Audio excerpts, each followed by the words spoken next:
Alors, il s'est sacrifié. Il s'est banni lui-même.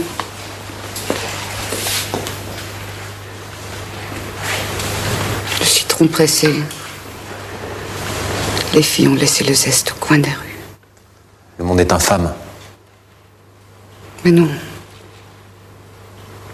Il va à son train. Elle a tout. Regardez. Dès que malheur nous arrive, il y a toujours une amie pour venir vous le dire.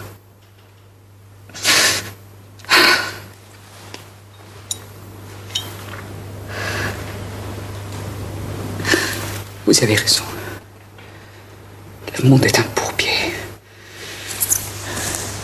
Tâchons de rester sur les hauteurs, mais n'acceptez les hommes et les femmes que comme des chevaux de poste. Si jamais vous avez un sentiment vrai, cachez-le. Si jamais vous aimez, gardez votre secret. Ne laissez jamais soupçonner, jamais. Vous seriez perdu. Je vous aiderai. Comment ferez-vous? Il vous faut une femme. Madame. Jeune, riche et élégante. Qui? Les deux sœurs. Non seulement elles ont renié leur père, mais en plus, elles se détestent. Delphine, la plus jeune, meurt de chagrin de ne pas être reçue ici. Elle l'apprête toute la boue de la rue pour entrer dans mon salon. Non, j'ai renoncé au beurre, ça ne me convient pas. Ne me le comptez plus. Venez chez Économe, vous finirez par vous nourrir en humant l'air de la cuisine. Vous prenez un brevet d'invention et vous ferez une belle fortune, hein. Et voilà, une soupe aux chouilles au bonnet. Arrête. Oh, on ne joue pas avec le pain. Vous êtes demeuré humeur, monsieur le marquis. Cessez de m'appeler monsieur le marquis. Une belle dame vous aurait-elle refusé sa porte? Exactement. Qui donc? On peut savoir. La comtesse de Restaud. Elle m'a tourné le dos pour lui avoir dit que son père mangeait à notre table. Son père ici? Qui est-ce? Qui est ce père? C'est monsieur Goriot. Monsieur Goriot? Désormais, qui le vexera s'attaquera à moi. Goriot, le père d'une comtesse, tu le crois? Bah pour ça, jeune homme, il faut bien savoir tenir une épée et bien tirer le pistolet. Eh bien, je m'y ferai. Je ne rendrai compte de mes affaires à personne. Je cherche pas à deviner celles que les autres font pendant la nuit. Vous seriez donc le père d'une comtesse? Et d'une baronne, de la comtesse de Restaud et de la baronne de Nucingen. Ce sont mes filles.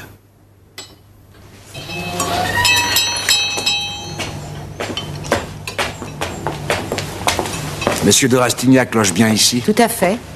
J'ai 2 sacs pour lui. Et il faut émarger le registre. Il est à la salle à manger. Venez. Monsieur de Rastignac, c'est pour vous. Il faut signer ici.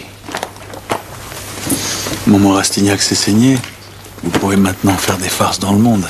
Mais croyez-moi, hein, fréquentez le tir.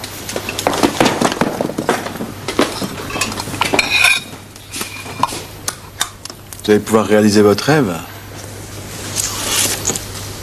Je vais vous payer jusqu'à la Saint-Sylvestre. Une visite chez un bon tailleur, peut-être. Les tailleurs ont une grande influence sur la vie des jeunes gens. Un pantalon bien coupé, ça vaut une hante, hein. Mais vous, monsieur Vautrin, quel serait votre rêve? J'ai mon idée. L'Amérique. L'Amérique. Ouais. J'aurais un domaine de 3 ou 4 000 hectares. Je serais planteur. J'aurais des esclaves, 200 ou 300 nègres. Je vendrais mes vaches et mon tabac. En gagnant gros et en vivant comme un souverain, en ne faisant que mes volontés. Rien que ça. C'est que je suis un grand poète, maman. Seulement, moi, mes poésies, je les écris pas, je les vis. Ce sont des actes et des sentiments. 4 ou 5 000 hectares. Si on me demande qui es-tu, je dirais je suis monsieur 40 millions citoyen des États-Unis. Oui. Mais il faut payer le voyage. Qui est là? C'est moi, Goriot. Vous êtes un brave jeune homme, je vous remercie, mais vous vous trompez. En quoi? En disant que Madame de Restaud vous en veut d'avoir prononcé mon nom. Je vous assure que vous vous trompez. Mes filles m'aiment bien. Je suis un père heureux. Ce sont mes gendres qui se conduisent mal et qui me tiennent à l'écart. Dites-moi, vous avez fait fondre votre vermeil? Oui. Oui, ma petite Anastasie avait un billet à régler. Je croyais que vous aviez de la fortune. Autrefois, oui. J'ai gagné un tas d'argent pendant la Révolution. Et même après. Personne ne m'égalait dans le commerce du grain. Mais personne, hein. Mais voilà, après la mort de ma femme, je suis resté avec mes 2 filles. Elles ont pris toute mon affection, toute ma vie. J'aimais jusqu'au mal qu'elles me faisaient. Vous êtes resté veuf? J'avais juré de ne pas faire d'infidélité à ma femme. Eh bien, même morte, j'ai tenu parole. J'ai donné à mes filles les meilleurs maîtres, une demoiselle de compagnie, tout ce qu'un père peut donner, de très belles dots. De très belles dots. Je les ai mises au rang des anges. Grâce à mon argent, elles ont pu choisir leur mari. Un comte et un baron. Et qui refusent maintenant de me voir. Un homme marié pour vos filles, si vous les aimez. Cela vient de madame votre mère? Oui. Elle a vendu ses bijoux pour me payer un habit. Les sœurs m'ont envoyé tout ce qu'elles ont pu. Elles proposent de me faire des chemises, des mouchoirs. Elles ont raison, il en faut. Elles n'auront jamais à le regretter, je vous le promets. Je vous crois. Il faut que j'entre dans le monde. Il le faut. Comprenez-moi. Voulez-vous me rendre un service? Mais bien sûr. Dites-moi les maisons où seront Delphine, votre fille, Madame de Nucingen. Je vous dirai, je vous aiderai. Vous saurez les balles où elle va. Ah, je sais tout par sa femme de chambre. Vous la verrez, je vous promets, bien sûr. C'est une bonne idée. Vous-même, vous ne la voyez pas? Je préfère les voir en secret, à cause de mes gendres. Cela me donne 1000 jouissances que n'ont pas les autres pères qui peuvent voir leurs filles quand ils le veulent. Quand il fait beau, je vais sur les Champs-Élysées ou bien dans une promenade. Je m'assieds sur un banc et j'attends. J'attends qu'elle passe. Le cœur me bat quand leur voiture arrive. J'aime les chevaux qui les traînent. Et je voudrais être le petit chien qu'elles ont sur les genoux. Je vis de leur plaisir.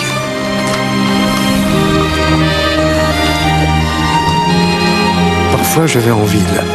J'entends dire autour de moi, voilà une belle femme. Ça me réjouit le cœur. Car c'est mon sang, comprenez-vous? Cela vous suffit. Chacun sa façon d'aimer. Et la mienne ne fait de mal à personne. Vous verrez Delphine. Je vous le garantis. C'est une très très bonne idée.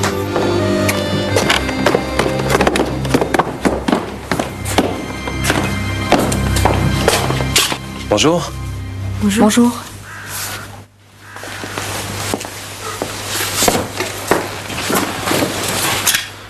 Pas si vite. Hein. Que voulez-vous? Juste une petite explication. Mais qu'est-ce que vous faites? Vous effrayez pas un moment, on va essayer mon pistolet dans le jardin. Mais vous y pensez pas? Je ne veux pas qu'on tire au pistolet dans ma maison. Bon. On ira au champ de tir. Il ne va pas le tuer, au moins. Mais non, rassurez-vous. Oh, ne restez pas là, ma petite. Ces affaires ne nous regardent pas. Je remonte un instant, j'ai oublié mon chapeau.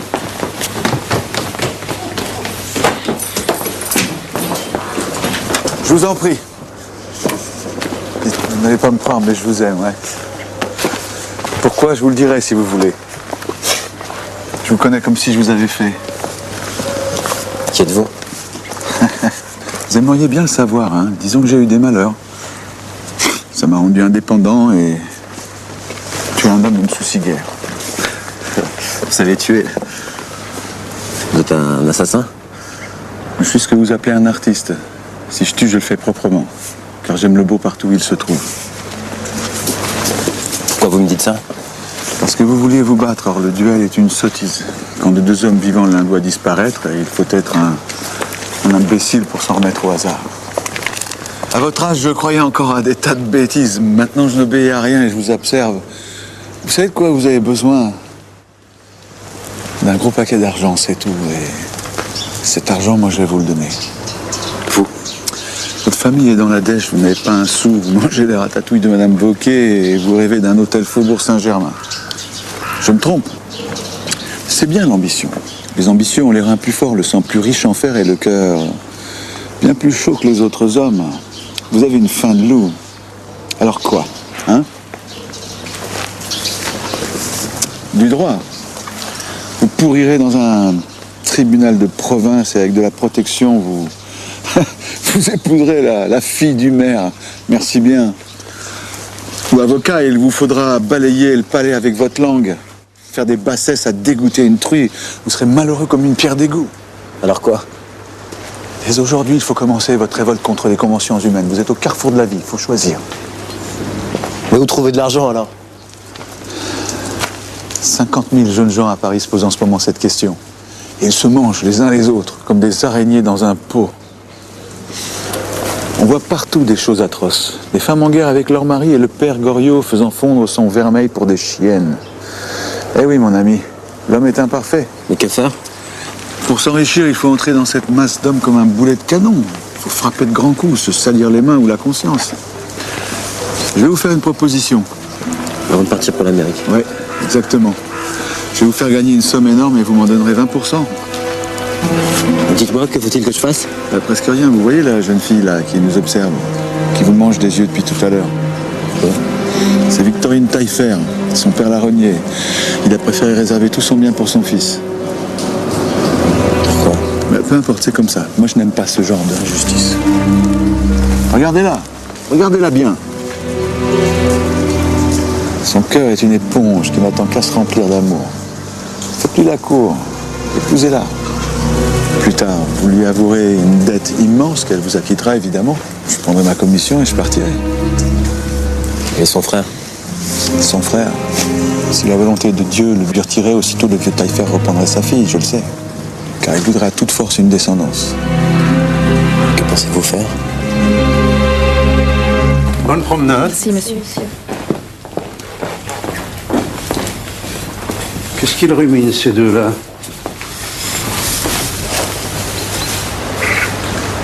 Je me charge du rôle de la Providence. J'ai un ami qui m'est tout dévoué, un colonel de la garde royale. Il remettrait Jésus-Christ en croix si je lui demandais. Et alors? Il cherche querelle à un frère qui ne donne pas 100 francs à sa sœur et...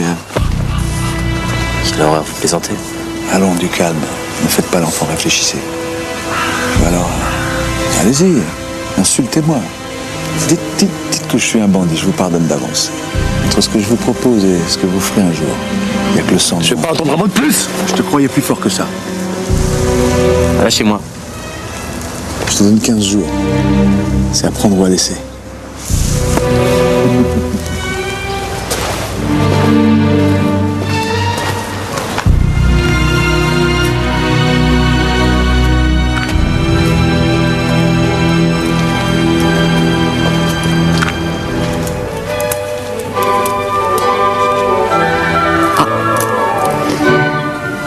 Delphine de Nucingen avec son mari.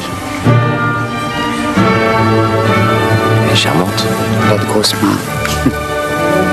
Elle a de beaux yeux. Voyez comme elle prend et quitte son lorgnon. La Goriot perce dans tous ses mouvements.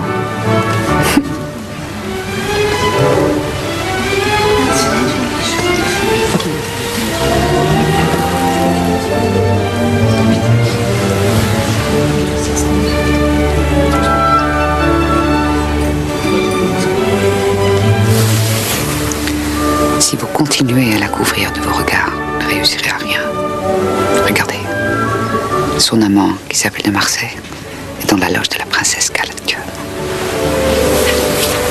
Delphine de Nucingen est au supplice. Il n'y a pas de meilleur moment pour aborder une femme. Surtout une femme de banquier. Et votre nouvel habit est assez bien coupé. Votre allure est beaucoup moins provinciale. Merci. vous êtes venu? J'ai expédié mes affaires pour être auprès de vous. Vous avez bien fait. Dites-moi, vous connaissez assez bien Madame de Nucingen pour lui présenter mon cousin Eugène de Rastignac? Mais certainement. Nous y allons.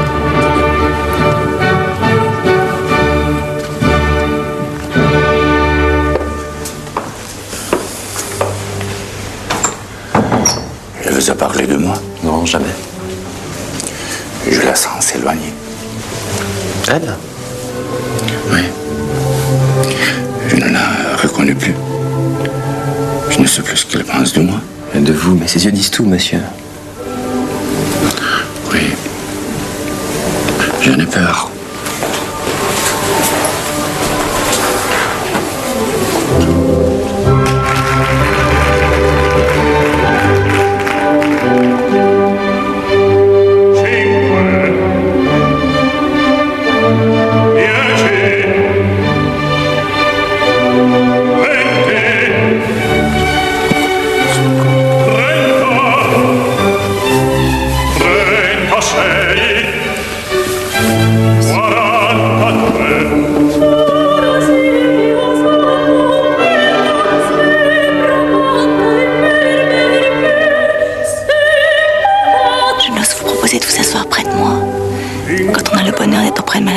On y reste. Puis-je vous confier un secret? Je les adore. Je suis le voisin de palier de monsieur votre père. Et j'ignorais que Madame de Restaud, votre sœur, fût sa fille. J'ai eu la prudence d'en parler et je l'ai fâché.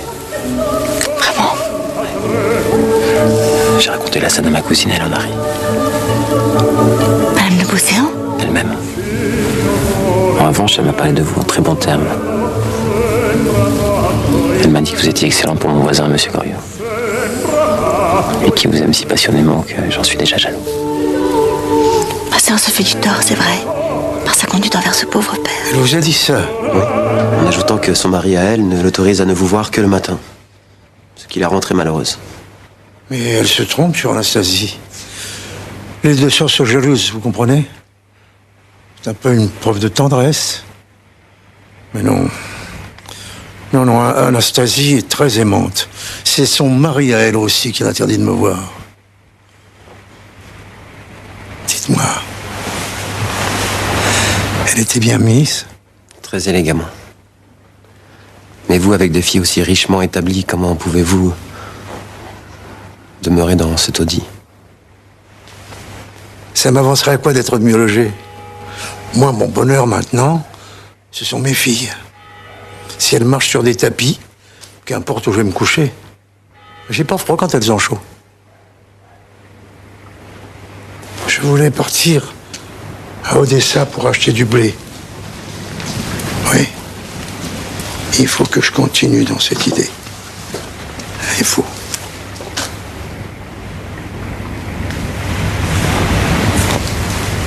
Mais comment laisser mes filles? Qui s'en occupera? Je vais vous dire quelque chose. Quand j'ai été père, j'ai compris Dieu. Seulement, j'aime mieux mes filles que Dieu n'aime le monde. À l'homme qui aimerait ma petite Delphine et qui la rendrait heureuse, je le serrerai sur mon cœur. Je cirerai ses bottes, je lui ferai ses commissions. Dites-moi, vous vous êtes déclaré? Je lui ai dit 1000 sottises. Vous êtes tombé amoureux, je parie. C'est possible. Je vous comprends. Vous devez la revoir? Samedi après-midi. Ah, je forme des vœux pour vous deux, là. On dit qu'elle va rompre avec de Marsay. Ce de Marsay ne lui a fait que du mal. Tandis que vous êtes bon. Vous la tourmenteriez pas. Quand je la verrai, je lui parlerai de vous. Dormez bien. Dites. Que vous a-t-elle dit pour moi? Qu'elle vous envoyait de bons baisers de filles.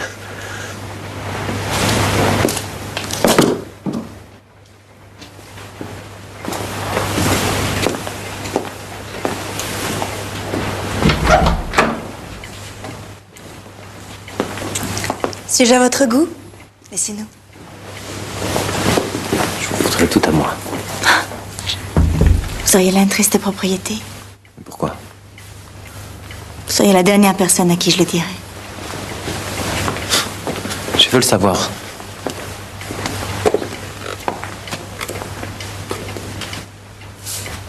Je ne suis pas heureuse. Pas du tout. Les chaînes d'or sont les plus pesantes. Malgré les apparences, je suis au désespoir. Au désespoir? Alors, qu'avez-vous fait? Je lui ai dit que je l'aimais. Vous avez bien fait. Elle m'emmena aussitôt dans sa voiture, jusqu'à une maison de jeu,